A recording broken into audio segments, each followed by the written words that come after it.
Il neoquestore di Treviso, Manuela De Bernardin, in visita in mattinata al presidente della Camera di Commercio di Treviso Belluno Mario Pozza. Quello economico è un fronte su cui nella Marca, come nel resto del Veneto, le forze dell'ordine sono chiamate ad avere un'attenzione particolare. Certamente Treviso ha un mondo economico vivace e rilevante, un po' come tutto il Veneto, e quindi è importante conoscere bene tutte le sfaccettature per organizzare dei servizi, per organizzare il nostro lavoro anche in funzione di questa peculiarità. Sappiamo che dove ci sono affari i tentativi di infiltrazioni ci sono e i dati che noi mettiamo a disposizione delle forze dell'ordine servono proprio a prevenire, e quindi questo rapporto tra le istituzioni è fondamentale per dare sicurezza ai nostri imprenditori e alle nostre famiglie.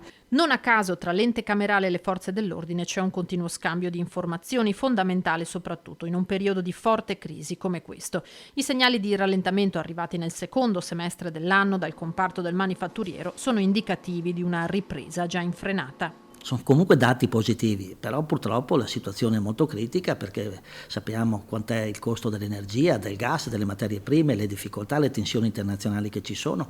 Adesso si è aggiunta in queste ore la tensione tra la Cina e gli Stati Uniti per Taiwan. Ecco, tutto questo va a incidere in cosa?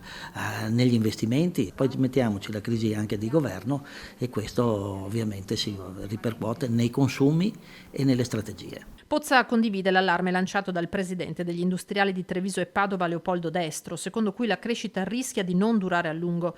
Le risposte, dice, devono arrivare dalla politica. Io mi auguro che sia una campagna elettorale non solo di promesse, che poi nella maggior parte dei casi non vengono mantenute, ma di serietà. Abbiamo un PNR che è in fase d'avvio, abbiamo queste difficoltà delle materie prime, energia e quant'altro, la siccità, altro problema drammatico. Bisogna che la politica sia almeno una volta tanto vicina alle esigenze proprio delle imprese, del paese e dei cittadini.